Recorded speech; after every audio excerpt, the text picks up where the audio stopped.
Hey, what's up, X of the Matrix family? Bob here. Hey guys, I'm so excited. 2 days ago, I noticed we had some chanterelle, yellow chanterelle mushrooms popping up on our property, and these suckers are literally outside my front door. I love mushrooms. That's one of my favorite things to do when I go hiking is to forage for mushrooms, edible mushrooms, that is.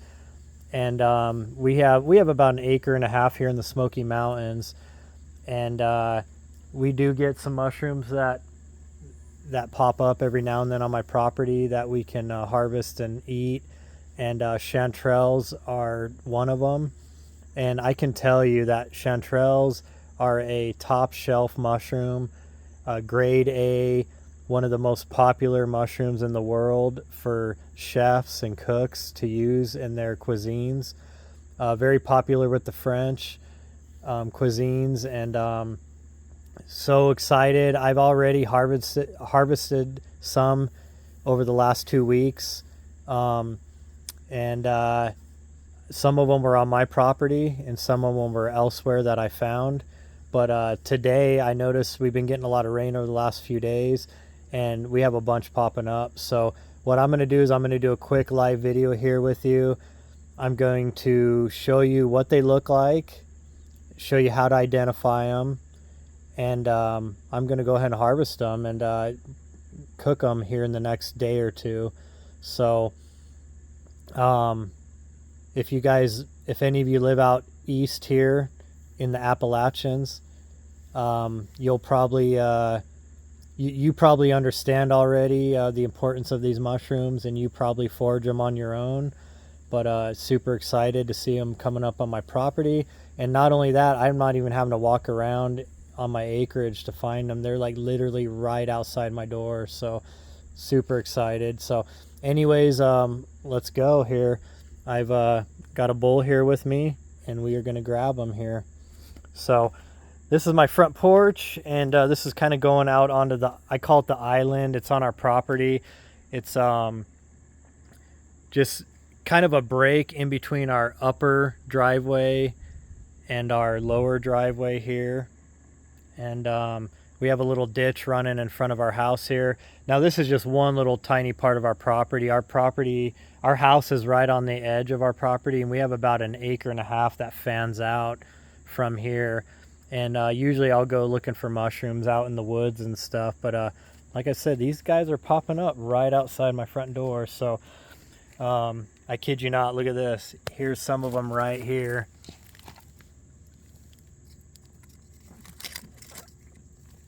Here's a little clump of them. These guys are actually good to pull. I could give them a few more days to let them get a little bit bigger. But what I've found is the critters, the squirrels and the bugs, if you leave these guys sitting out too long, one day they're there and the next day, I kid you not, they are absolutely gone. So I'm going to grab these guys while they're still good to go. As you can see, they're a beautiful yellow color. And let me pull this larger one here. And this is how you can tell that they are chanterelle mushrooms. See the gills there? So a lot of mushrooms, they have gills that they're straight. Well, if you notice on chanterelles, some of the gills actually are more like veins. They spread out and they branch off. And that is a huge indicator that this is a beautiful chanterelle mushroom. I mean, absolutely beautiful. They need to be cleaned up a little bit. They are wild. Just so you know, the best way to clean up mushrooms that I've found, at least the technique I use, is I will put them in a bowl of water and with salt, salt water, and I'll let them soak for an hour or so. And then I'll take them out. Sometimes what that'll do is that'll force the worms and bugs out of them, and makes them easier to clean up. And then of course you can wipe all the dirt off and stuff. And honestly, you are never going to get every little speck of dirt out of these things, but that's okay. A little bit of dirt helps your immune system, right? So I'm gonna go ahead and grab the rest of these guys here. Ooh, look at that. That's a double one. Hey, actually, so what happened here was this one tore. I didn't even notice there were two there. But this is great. This is another thing that'll help you identify chanterelles. Notice how the texture is almost like string cheese. That is what you're looking for. String cheese texture with the veined gills. And that is a positive ID that these are good to eat, 100% natural and edible yellow chanterelles. So that one's got a little bit of fungus going in the middle, but we can clean that out, no big deal. So there we go. We already got a good amount going. And then look at this. Can you see that little guy hiding in the middle of that bush right there? There is another one. We are going with that guy here. Let me work my way around here. Sorry about that. I didn't mean to give you a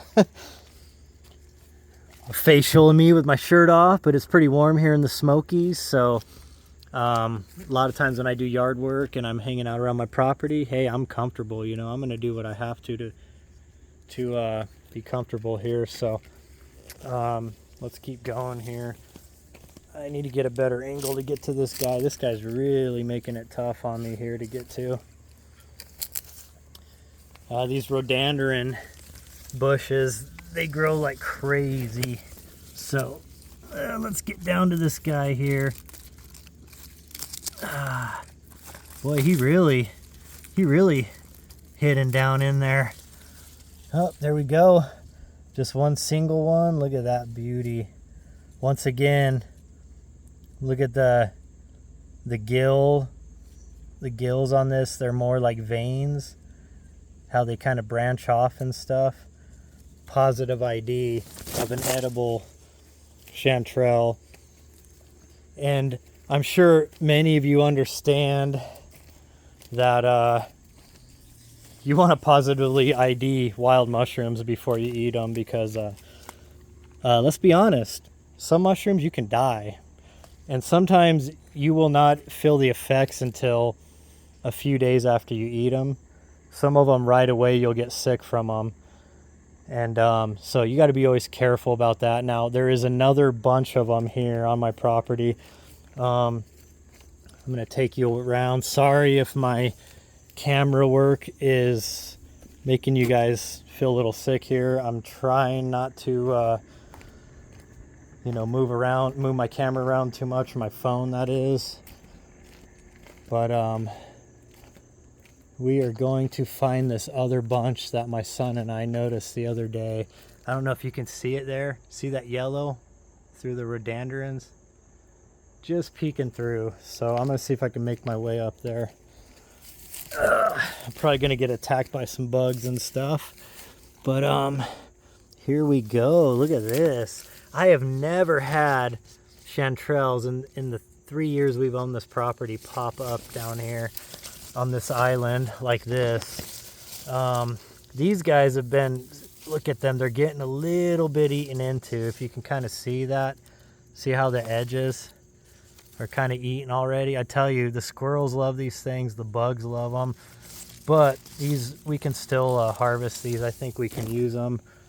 We can clean them up a little bit. See that guy, it's been chewed on a little bit of deterioration on the edges, but still good to go. This one here is definitely, the edges are starting to deteriorate. Ooh, I don't know. This guy, this one might be a no-go. You see there's a lot of deterioration going on this one. We'll still take it. We'll soak it. We'll see. It might still be good to go. You know, throwing it in a pan, hitting it with some heat and oil and stuff, or some butter, it's probably going to be okay. Here we got another one hiding here. I mean, my gosh, I cannot believe this. What a bounty. Look at that. Look at that beauty. Ooh, that's a very fresh one. Look at that. Just absolutely beautiful cap there. Okay, and we got a couple more here now. Ooh, these guys are a lot more rough looking. I don't know. We're going to go ahead and pull them. And, ooh, look at that. That guy's kind of nasty. Both of those are kind of nasty. I don't know. We'll see. I think that, well, you know, that guy, we're going to leave him to the bugs because he's got a lot of black going on him. This guy, I think I think we can still do it. And this one over here, this one's, ooh, I don't know. This one grew kind of weird. Look at that. I think it's good to go, though. Just needs cleaned up a little. I think it's good. So look at this, guys. Just a few. I mean, look at that. That's a whole bowl full of chanterelles that we just grabbed. And these guys literally popped up 2 days ago on my property. So the thing with mushrooms is they can grow extremely fast. I mean, they can literally, if you have the right humidity, the right, you know, weather going on, temperatures and everything, they can pop up overnight. So if you live in a place where you get a lot of wild mushrooms like growing, and I'm sure this sounds redundant to some of you because you already know how to do this, but always check. And especially like when you find hot spots like that, I guarantee you the next year or the year after that, you're going to get more popping up in that area. So, and what I do is that when I pull them, I try not to pull out all of the, I don't even know if it's roots necessarily that mushrooms have, but I try to leave some of the stuff in the ground because I want some of those spores to stay there, obviously, so next year they can pop back up. So I'm going to go ahead and end this video here in a second, but I want to show you, I do have some other mushrooms popping up here on my property, and these ones I cannot positively ID. I'm not sure if these are good to go or not. See these guys down here? A bunch of them popping up, man. I almost thought these were bullets, but when I looked at the underneath of the mushrooms, look how that's almost got like a teeth style like gills. In bullets, they have almost more of like a spongy type of underneath. So I do not think those are good to go. I'm not really very good at identifying bullets. I know some people out here, they're really good at finding like king bullets and different types. There's all kinds of like different types that are actually really good to eat. But I am not very good at IDing them. So I'm pretty sure those are not bullets. But anyways, guys, I hope you enjoyed this. As always, when it comes to mushrooms, never ever eat wild mushrooms without getting multiple backup identifications. Like what I do is I'm in a bunch of Facebook groups of North Carolina mushroom hunters, and a lot of those people are actually like professors and teachers and stuff. So you can post them on there and get IDs, and then they'll give you links to how to identify specific mushrooms, so that not only are you taking their word for it or the people on the Facebook group, but you can also cross that over, cross check that with actual published papers and and how to identify them and all that. So hey, real quick, look at this. We got some turkey tails coming up here on my log, and those are not very good to eat, but you can make tinctures out of those. So I mean, it's amazing when you start learning about nature. You'll start finding that there are a lot of amazing plants, mushrooms that are edible. Some of them are more medicinal, like the turkey tails there, and some of them are more edible and delicious, like the chanterelles I got right here. But it is a boon if you can start learning some of those ancient techniques that our ancestors relied on, because not only can you get wild food that doesn't have the GMOs and all of the crap in it, But you can get some amazingly good and healthy medicines and edible foods off of your own property. So anyways, I will let you guys go. I love you all. Bye.